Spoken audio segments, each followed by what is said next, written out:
So welcome to another episode of Friday 5, where we cover the top 5 stories of everything Apple and tech related. In today's video, we're going to be covering some important things that have just released to make sure you're in the know. So without further ado, let's get right into the first topic, which has to be iOS 18.2. Let's get into it. So as of Thursday, December 5th, both the developer and public beta of iOS 18.2 RC Edition has officially released. The RC Edition stands for Release Candidate, which means this is the final release in the identical release of what we're going to see possibly next week for the public version of 18.2. Now 18.2 brings a lot of Apple Intelligence features that are a little bit more on the AI side as opposed to just what we got before with 18.1.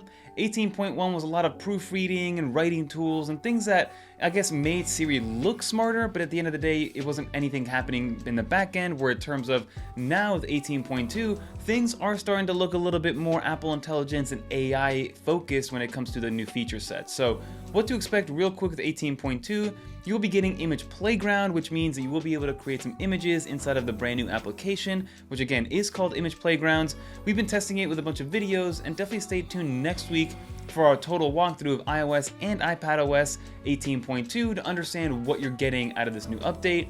You're also going to be getting Genmoji, which allows you to auto-generate brand new emojis from scratch using a multitude of different topics and categories, as well as some old emojis that really brings together something custom, which I think is a good little add-on. We're also getting finally that ChatGPT integration, so whether you are using something like visual intelligence or just talking to Siri, where you do need to go into some sort of ChatGPT integration, that will be included in this. And this will be absolutely free to all 18.2 and Apple Intelligence enabled iPhones, but do keep in mind that there is a paid version of it, which does kind of reduce some limits that you get.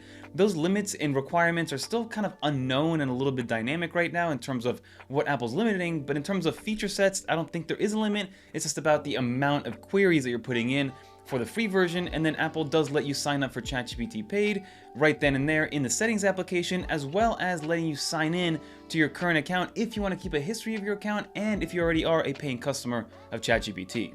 And to go back into that visual intelligence, camera control finally got my favorite new feature, which is going to be autofocus, meaning that if you have pressed down on the camera control button, it does allow you to autofocus, which is something that I've been waiting for since camera control did release.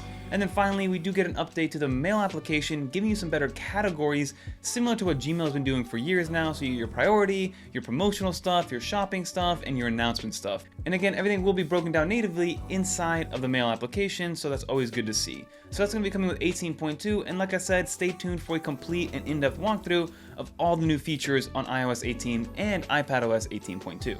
And now to continue on with this, we do have some new rumors of the new M5 iPad Pro. I know, it's only been 6 months since we've had the beloved M4 iPad Pro, but we're already getting rumors that Apple is still sticking to their 18-month cycle, meaning that in the fall of 2025, we should get a brand new M5 iPad Pro. Now again, from a form factor standpoint, usability, feature, everything's going to be relatively the same. It'll just be a little bit faster. I'm going to equate this to the upgrade that we got from the M1 to the M2 iPad Pro, where the only thing the M2 iPad Pro got was that kind of a hover feature, and I don't really think we got anything else, except for a little bit more boost in performance on a CPU and GPU basis, which is what we're probably going to get with the M5 iPad Pro. And now, for those of you that are Apple Card owners, a little bit of a tidbit and a PSA here. If you are somebody that does have the Apple Card, that means you do have the ability to enroll in Apple's high yield savings account, and it did take another dip. I believe we started at 4.45% APY, but now it's all the way down to 3.9% APY, meaning that it went down from 4.1 to 3.9, and that's going to continue to decrease over time. We don't really know how long it's going to take before it gets all the way down, but 3.9 is the current status as of today, December 5th of 2024, for the high yield savings account. And if you guys want to find out more information on where there are some better high yield savings account, I'll leave some links down below for you guys to check out, because there's more out there.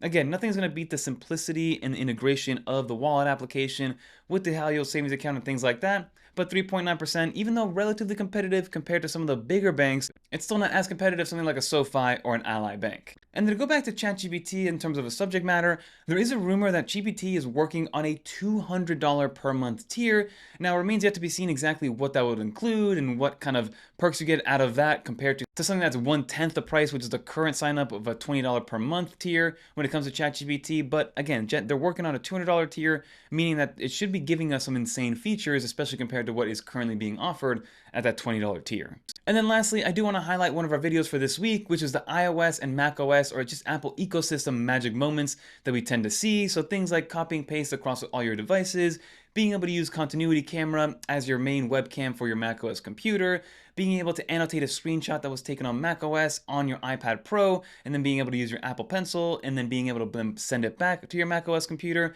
There's an abundance of continuity features that we've learned over the years that Apple keeps iterating on, which again, it's those moments that are just like, wow, I cannot believe this works. I cannot believe people haven't thought of this before. And similar to that meme that we see all over Twitter where people take a screenshot of those 6-digit codes that shows up above your keyboard that says whoever invented this deserves a raise, and that's the idea behind that video. People seem to be loving the video and people seem to be learning a bunch of new stuff with it, so I definitely recommend checking that video out because there's an abundance of these aha and magic moments that I love to take advantage of. But that will be your Friday 5. It was a little bit of a slower one aside from the RC edition that was released because we are entering that holiday season. And that December to January to even February timeframe is a little bit of a lull in the Apple ecosystem because not much hardware, if any, is coming out. Last year we were surprised with the Vision Pro, but this year we probably won't be getting anything until the March timeframe. So definitely buckle up for the next few months when it comes to Apple releases because, like I mentioned, there won't be too many new things coming out, just Apple iterating on some software perhaps, and maybe, just maybe, a surprise hardware announcement. But that'll do it, everybody. If you enjoyed this video, leave a little dolphin in the comments down below so I know you enjoyed this video.